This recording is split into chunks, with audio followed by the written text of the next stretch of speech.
Hello, America. Welcome to another episode of Unemployed Redneck. I am your host, Javon Chandler. Now, as I stated yesterday, I will be going through each one of these names and I will find information to help the families get justice for these unsolved crimes. But first, before we get into the next name, I would like to welcome Roman Wolf back to the show. And I would like to give him the opportunity because to the Bear Heel family, we have updates that may actually help you out. What have you got? Well, it seems like we are pushing some buttons, okay? There are people that are calling and asking questions and stuff, and I guess this is starting to get a little bit irritating to the Sioux Falls law enforcement as well as other officials in that area. So, to our understanding, the investigation is going to continue and may be upgraded to murder one. Well, that's good news for the family. And I want to state that as soon as we find out more information on this, we will have it right here on this show. So stay tuned for that. But today, I would like to focus more on the next name. And I would like to ask the Native American Association for assistance on this because there are missing parts of this information that I cannot find, so maybe your organization might be able to find it. A case out of Aberdeen, South Dakota. Now, this was a case that was long ago, but it didn't get a lot of media attention when it should have. Because this case just does not make any sense. There's a lot of loopholes here. Sarah Lee Circlebear was arrested on a bond violation for traffic issues. She got in a traffic accident. She was locked up and she passed away while in police custody. Now, they have ruled this as a drug overdose.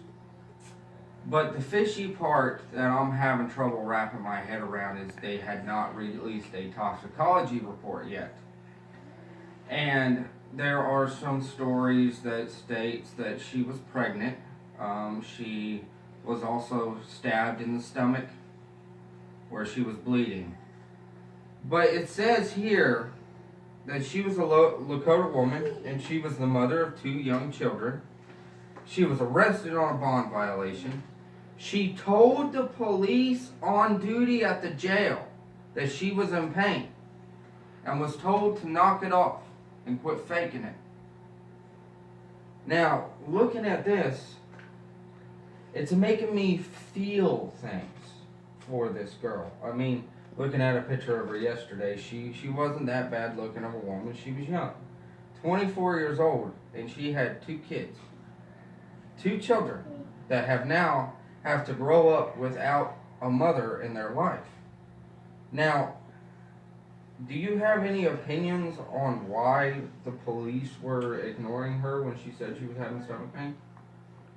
Well, there is definitely police corruption, but I see a lot more and more issues with our people being totally mistreated while in law enforcement care.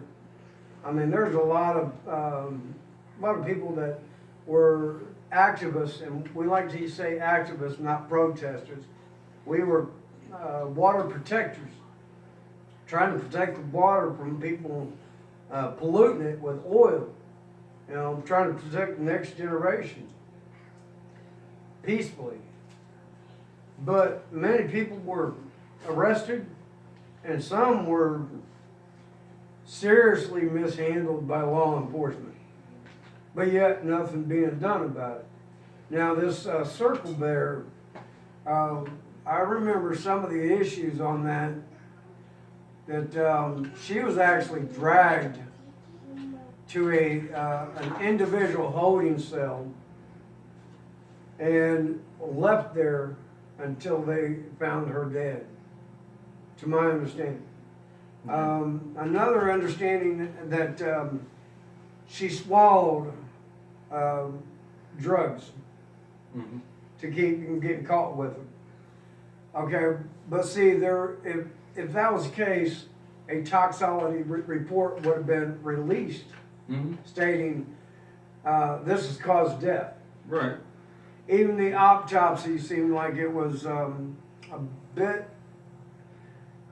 overrated, is the best way I can describe it, or maybe underrated.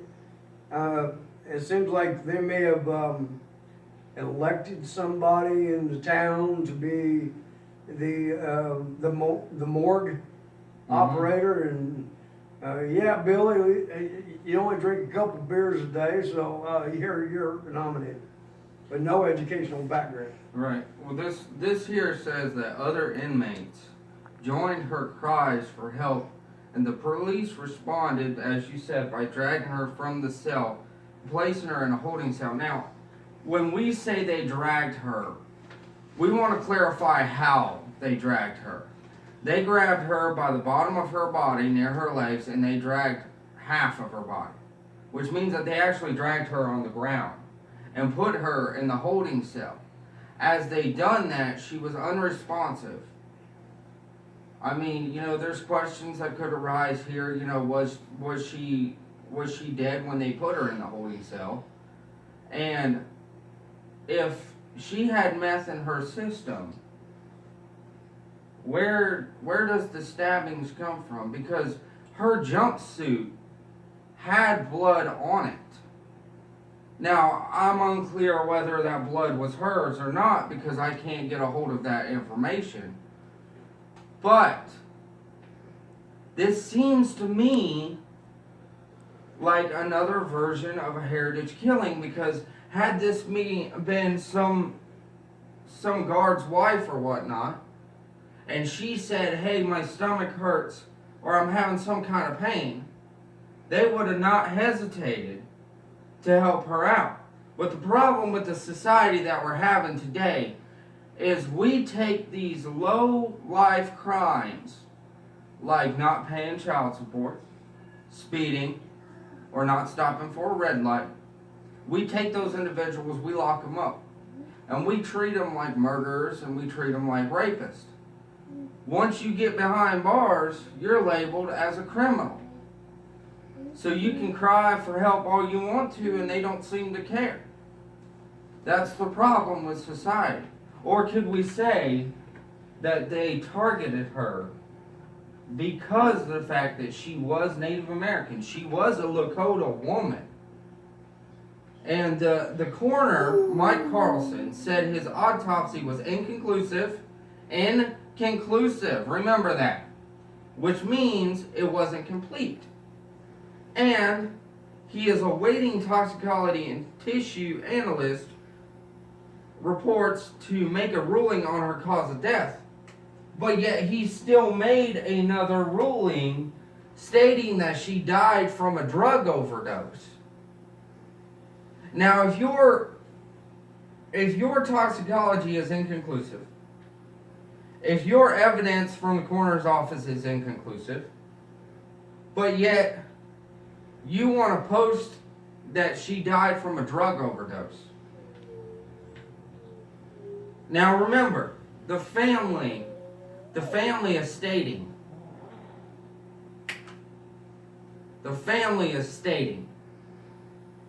that she was in complete police custody for 2 days before she died. Now within that meantime, the police said that she snuck in with meth stuffed in her stomach, but yet now they're saying that it was in her bloodstream.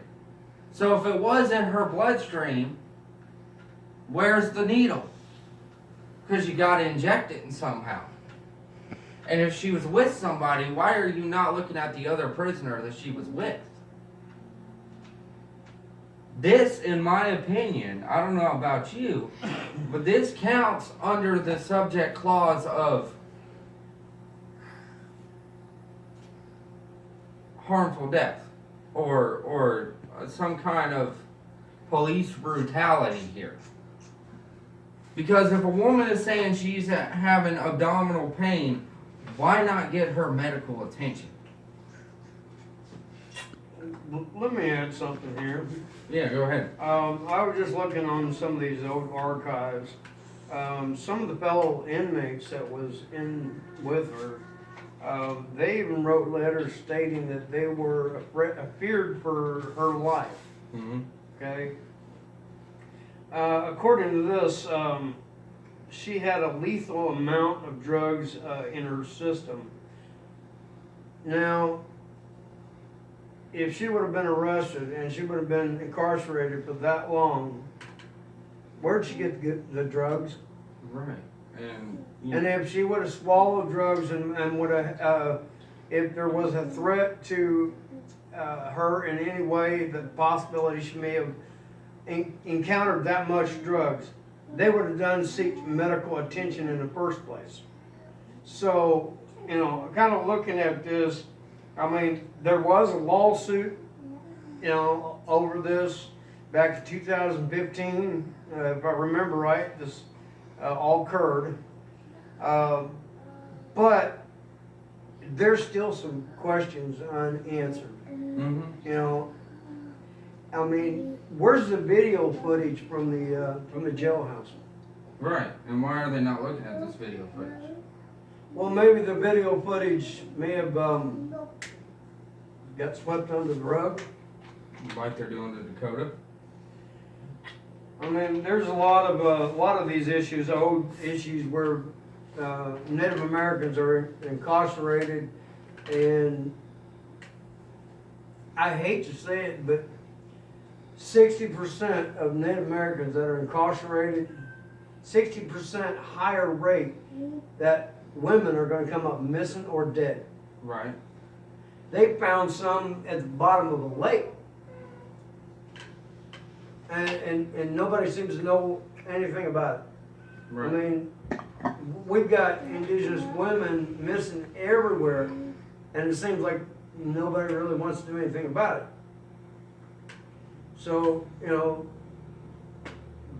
whole lot of raves to your show. You're targeting some of these old unsolved mysteries, because this one right here, it really is unsolved in a way, because there's a lot of questions.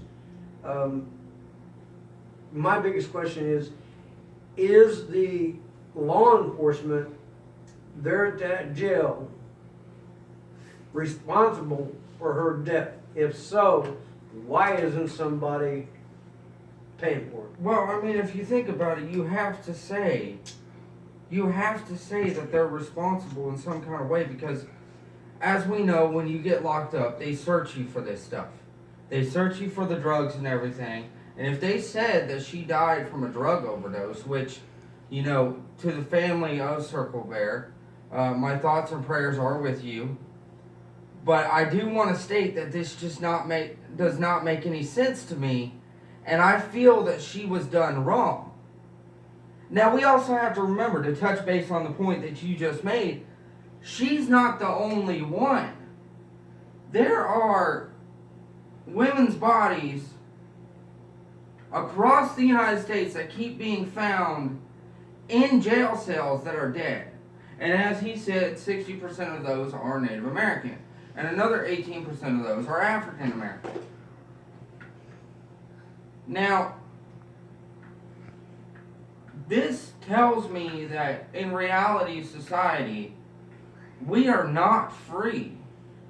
We are not free to do things. They're going to judge you no matter what color skin you have, whether it be black, Native American, Asian, white, purple. You're still going to be judged.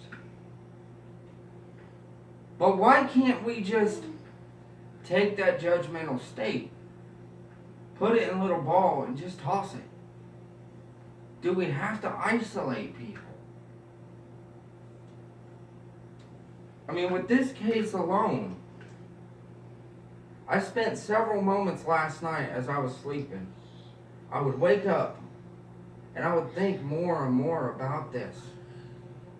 And this case alone, along with Dakota's and Zachary, it kind of made me tearful for a minute.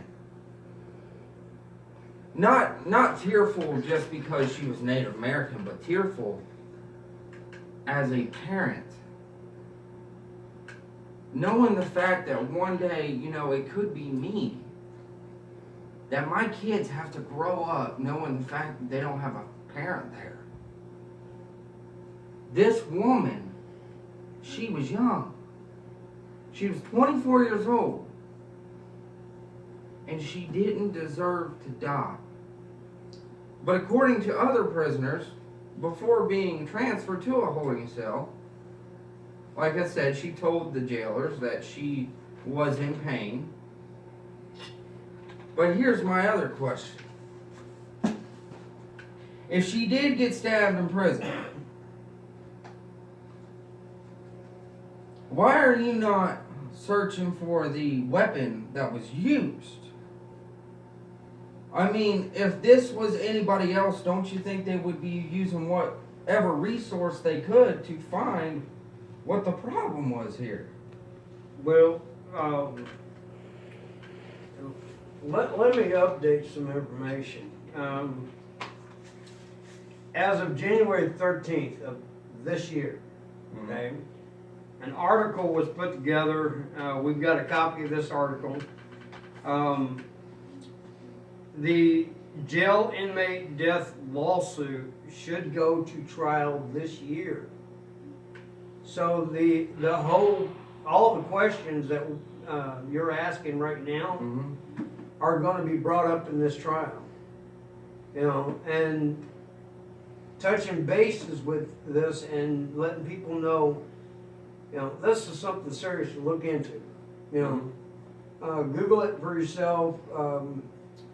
Find out as much as you can about it, because what if it was one of your kids end up incarcerated and they decided to ignore them because they're coughing up blood, and then your child ends up dead, and they find out, well, your child could have been saved if they would have nearly provided the medical attention that is required by law.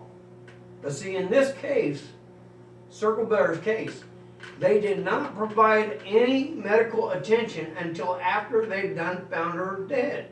Now, according to a report that I remember the NAA News doing, there was actually some evidence or some information that was brought in that she was actually put in a suicide gown. Okay, and then chained to her holding cell. Put in a suicide gown, chained to a holding cell, and that's where they found her. Okay, now according to some of the complaints, some of the inmates, if I'm remembering some of this right, I'm trying to think here. Okay, some of the complaints from the inmates stated that she was trying to threaten people's lives, that she was threatening to commit suicide. Okay, well, that right there should have been a serious warning right there.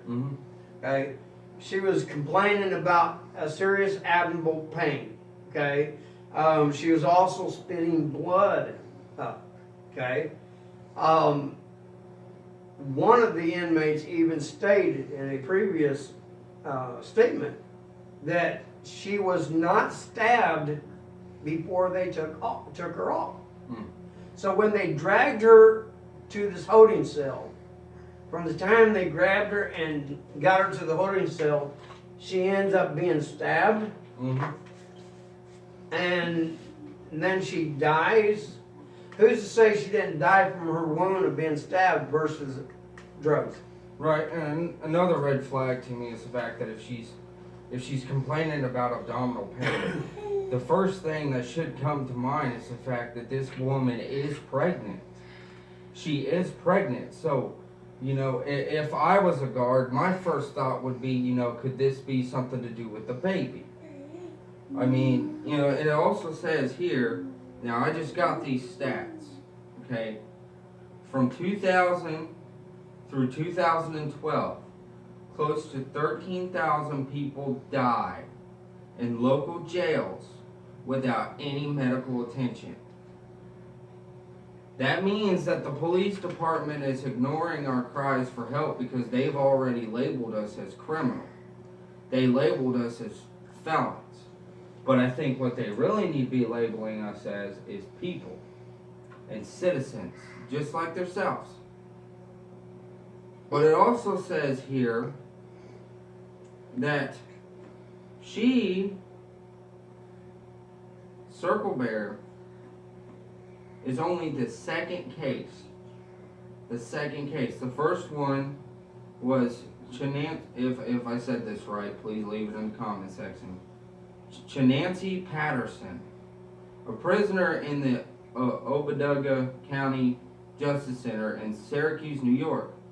She was found dead November 2nd, 2009 of, get this, ectopic pregnancy. Okay? She spent hours in agony begging for care. No one came. Okay, there was another woman, Amy Lynn Cowling. She died December 2010. And she was also in pain, screaming for help. Nobody helped her. Could this be another one of them cases in history where we are treating people like animals? It could be. Let me remind you, and remind anyone who's watching, that for many years, indigenous people were considered animals. Mm-hmm. I mean, remember, we were called savage. We were not civilized human beings. And for the longest time, we weren't even citizens of this land that we originally came from. So for the longest time, we were not only just treated as animals, we were considered like animals. Mm-hmm. You know, but if you look at it, all human beings are animals. Some are just more dangerous than others. Right. And we're discovering the most dangerous ones are in uniform. Right. And I want to visit a point that you made yesterday. But before I do that, I want to get to this point here because I just found this. And this pisses me off. I'm sorry for cursing on this show, but this is a show where we are open-minded and we say what we want. This pisses me off. The police officers that were in that jail were asked and questioned about Circle Bear. This is their response. It was all part of the plan. She was just another Native American woman dead in a jail. That is something to get you fiery. Now, you made a connection yesterday that makes a lot of sense. A lot of these women and victims that we have come up with, and believe me, I did searching yesterday, I found most of the rest of the 15 names. There's still someone searching for it. But there's a connection here. A lot of these were protesters from Standing Rock. Well, I wouldn't say all of them are protesters from Standing Rock because, like I said, we don't like to be called protesters. We're not protesting. We're activists trying to protect. Right. Some of these names may have not been at Standing Rock, but some of them are being recognized from many different other activist situations. So I'm almost pinpointing the fact that this is a new way of genocide.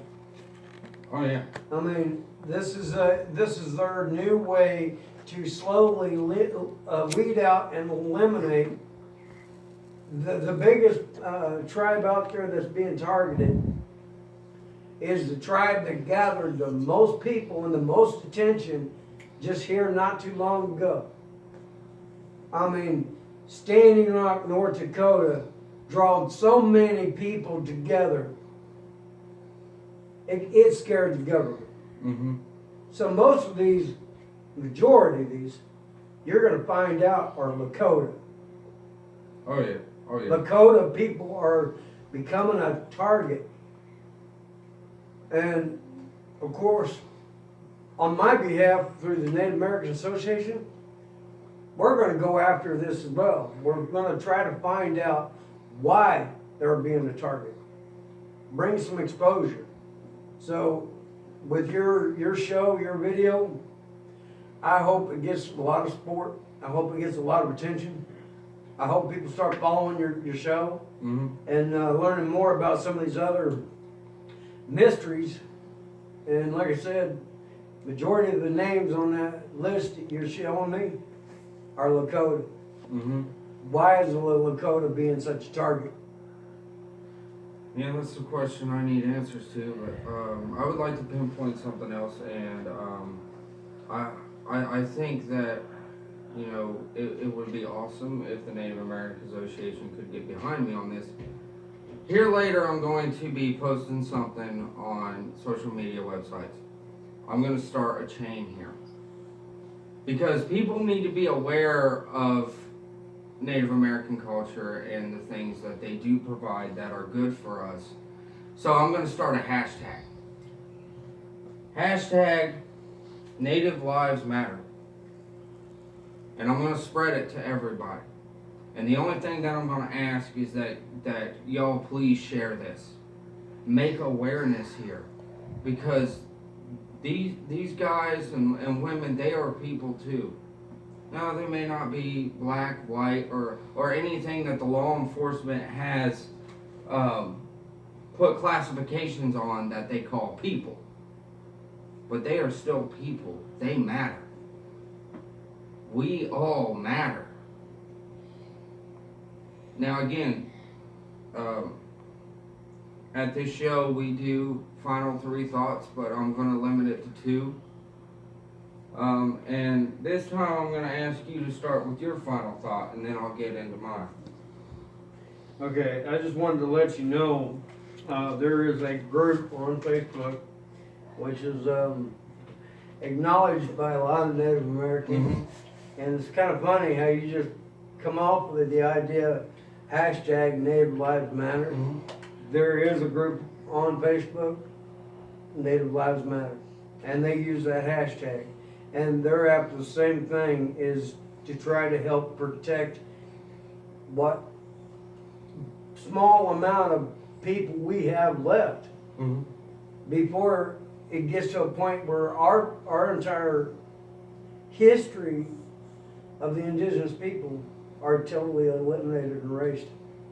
I mean, because one of these days, and I can see this, one of these days, kids are going to be walking through a museum.